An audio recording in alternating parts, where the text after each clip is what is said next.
అందరికీ నమస్తే. నా పేరు ఎన్ అరుణ్. నేను టుడే 18 న్యూస్ రిపోర్టర్. ఈరోజు మనం నిజామాబాద్ జిల్లా మాకులూరు మండలం గుత్పే గ్రామంలో మనం ఉన్నాం. ఈరోజు అంగన్వాడీ కేంద్రంలో పేరే అన్నపూర్ణ గారితో మన ముఖాముఖి ఇంటర్వ్యూలో అయితే ఉన్నాం. పిల్లల యొక్క పర్యవేక్షణ ఏ విధంగా ఉంది, పిల్లలపై అన్నపూర్ణ ఏ విధంగా పర్యవేక్షిస్తున్నారు, పిల్లలకు ఎలాంటి భోజనం అందిస్తున్నారు, మరి పిల్లల పట్ల అన్నపూర్ణ గారి ప్రణాళిక ఏంది అనేది ఒకసారి మనం అన్నపూర్ణ గారితో మాట్లాడే ప్రయత్నం చేద్దాం. నమస్తే అన్నపూర్ణ గారు. నమస్కారం సార్. ఇక్కడ ఎన్నేళ్ళ నుంచి మీరు పనిచేస్తున్నారు? 23 years అవుతుంది సార్. పిల్లలను ఏ విధంగా చూసుకుంటున్నారు మీరు? చాలా బాగా చూసుకుంటున్నాను. భోజన విషయంలో ఎలాంటి భోజనం అందిస్తున్నారు? వారానికి ఒక రోజు బుధవారం రోజు 2 గుడ్లు పెడతాం సార్ పిల్లలకు. ఇక రోజు ఆకుకూరలతో, ఫస్ట్ రోజేమో కూరగాయలతో సాంబారు, తర్వాత ఆకుకూరలతో కూర, అన్నం, పప్పు. మళ్ళీ 3వ రోజు గుడ్డు కూర ఆకుకూరలతో పప్పు, 4వ రోజు అన్నము కూరగాయల సాంబారు, 5వ రోజు ఆకుకూరలతో పప్పు, శనివారము లాస్ట్ రోజు 6th రోజు ఆకుకూరలతో పప్పు, అన్నం పెడతాను. పిల్లల పట్ల ఏ విధంగా మీరు చూస్తున్నారు? నీకు ఏం బాధ ఉంది ఇక్కడ? నీ సమస్య ఏంది? ప్రభుత్వానికి ఏం చెప్పాలనుకుంటున్నావు? మాకు అన్నీ మంచిగానే ఉన్నాయి సార్. ఖాళీ కింద ఫ్లోరింగ్ పోయింది, కిటికీలు అవి ఉన్నాయి, కొంచెం ఎలకలు అది బాగా ఉంది. నీ పేరేందమ్మా? నా పేరు సాయం సార్. ఎన్ని రోజుల నుంచి నువ్వు పని చేస్తున్నావు? 20 సంవత్సరాలు అయిపోతున్నాయి. ఇక్కడ పిల్లలకి ఏ విధంగా నువ్వు వంట చేస్తున్నావు? మంచిగా పప్పు, ఆకుకూరలు, ఎగ్గు, ఏది అంటే రోజు నాడు అది గంట వేస్తున్నాం. పిల్లలను బాగా చూసుకుంటున్నాం. మంచిగా ఉంటాం. ఇక్కడ పిల్లలు ఎంతమంది ఉన్నారు? 10 మంది ఉంటారు సార్. 9 మంది వస్తున్నారు. చిన్నాడు ఎక్కువ వస్తారు. ఇక్కడ సమస్య ఏమున్నది? అంతా మంచిగా ఉన్నది కానీ రూము బాగలేదు సార్. కిటికీలన్నీ పాడైపోయినాయి.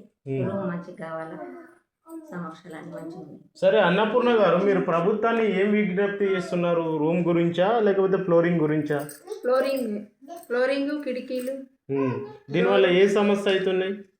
అంటే వస్తువులు మాకు అంగన్వాడీ నుంచి ఇచ్చిన వస్తువులు ఎలుకలు పాడు చేస్తున్నాయి కాబట్టి. మీకు గ్రామ సర్పంచ్ మీరు పర్యవేక్షిస్తుండా? ఇక్కడికి వస్తుంది సార్. మంచిగా మీకు సపోర్ట్ ఇస్తుండా? ఇస్తుంది. అన్ని విధాలుగా ఆదుకుంటుండా? చూశారా, ఇక్కడ అయితే మన గుత్ప గ్రామంలో మన అంగన్వాడీ యొక్క స్కూల్ టీచర్ అన్నపూర్ణ గారి ఆవేదన ఏంటంటే, మాకు ఇక్కడ భోజన విషయంలో అయితే చాలా బాగుంది, మాకు ప్రభుత్వం నుంచి అయితే అన్ని నిధులు అయితే అందుతున్నాయి, గ్రామ సర్పంచ్ కూడా అయితే మాకు సపోర్ట్ అయితే ఇస్తుండు. కాకపోతే ఇక్కడ ఫ్లోరింగ్ అయితే ఇక్కడ చాలా పాడైపోయింది. ఈ ఫ్లోరింగ్ అయితే చాలా ఇక్కడ బాగా పాడైపోవడం వల్ల పిల్లలకైతే అసౌకర్యం అయితే ఇక్కడ కలుగుతుంది. ఇక్కడ ఫ్లోరింగ్ విషయంలో అండ్ కిటికీలు కూడా చాలా బాగాలేవు. ఇక్కడ కిటికీలు కూడా ఏర్పాటు చేయడం కావాలి. అండ్ ఈ ఫ్లోరింగ్ అయితే ఇక్కడ చాలా దయనీయమైన స్థితిలో ఉన్నాయి. ఇక్కడ ఈ ప్లేస్ కూడా చాలా దయనీయమైన స్థితిలో ఉంది. ఇక్కడ లోపల కూడా మనం చూసుకున్నట్టయితే ఇక్కడ కూడా చాలా దయనీయమైన పరిస్థితి ఉంది. మరి దీన్ని ప్రభుత్వం అయితే గుర్తించాలి. ఇక్కడ ఎలుకలు వస్తున్నాయి. ఎలుకలు రావడం వల్ల పిల్లలకైతే ఆ ఎలుకలు తిన్న భోజనం అయితే తినాల్సిన పరిస్థితి అయితే ఎదురవుతుంది.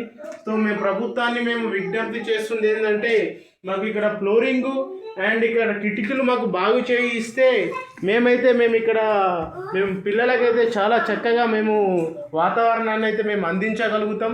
మాకు ఫ్లోరింగ్ కావాలి అండ్ కిటికీలు కూడా మాకు బాగా కావాలని చెప్పేసి ఇక్కడ అన్నపూర్ణ అయితే ప్రభుత్వాన్ని అయితే విజ్ఞప్తి చేయడం అయితే జరుగుతుంది. ఇక్కడ పిల్లలను కూడా మనం చూసుకుందాం. పిల్లలు కూడా చాలా క్రమశిక్షణలో ఇక్కడ కూర్చున్నారు. ఇక్కడ 1 by 1 మనం పిల్లలను చూసుకుంటే చాలా క్రమశిక్షణలో కూర్చున్నారు. ఇక్కడ పిల్లలకు కూడా అన్ని విధాలుగా సౌకర్యాలు అయితే ఉన్నాయి, కానీ ఇక్కడ ఫ్లోరింగ్ అయితే బాగలేదు.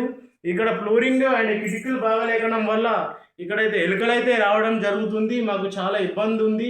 మాకు ప్రభుత్వం అయితే దీని మీద చిత్తశుద్ధి వహించి మాకైతే ఫ్లోరింగ్ అయితే చేయించగలరు, కిటికీలు కూడా మాకు చేయించగలరు అని చెప్పేసి అన్నపూర్ణ గారు అయితే ఈరోజు ప్రభుత్వాన్ని అయితే విజ్ఞప్తి చేస్తున్నారు. సో అన్నపూర్ణ గారు, మీరు లాస్ట్గా మీరు ప్రభుత్వాన్ని కోరుకునేది ఏంటి? అంతే సార్, ఫ్లోరింగ్ కిటికీలు. సో పిల్లల విషయంలో మరి తల్లిదండ్రులను మీటింగ్ పెడుతున్నారా? పెడుతున్నాం సార్. పిల్లలకు అన్ని విధాలుగా మీరు సౌకర్యాలు కల్పిస్తున్నారా? మంచి నాణ్యమైన భోజనం అందిస్తున్నారా మీరు? చూసారా, పిల్లలకైతే మేము అన్ని విధాలుగా చూసుకుంటున్నాం. పేరెంట్స్ మీటింగ్ అయితే పెడుతున్నాం అండ్ వాళ్ళని ఒక సొంత పిల్లల్లాగా అయితే మేము చూసుకుంటున్నాం. మాకైతే ఫ్లోరింగ్ విషయంలోనే ఒక ఇబ్బంది ఉంది, మాకు కిటికీల విషయంలోనే ఇబ్బంది ఉంది. మాకు ఇది ప్రభుత్వం గుర్తించాలి. అండ్ సర్పంచ్ గారు కూడా మాకు సపోర్ట్ ఇస్తున్నారని చెప్పేసి అన్నపూర్ణ గారు కూడా ఇక్కడ విజ్ఞప్తి చేయడం జరుగుతుంది. ఈ యొక్క సమస్యని ప్రభుత్వం అయితే పరిశీలించి ఈ గుత్తా టు గ్రామంలో ఈ అంగన్వాడీ కేంద్రానికి ఫ్లోరింగ్ కిటికీలు మంజూరు చేయగలరని మా టుడే 18 న్యూస్ ఛానల్ ద్వారా తెలియజేయడం జరుగుతుంది.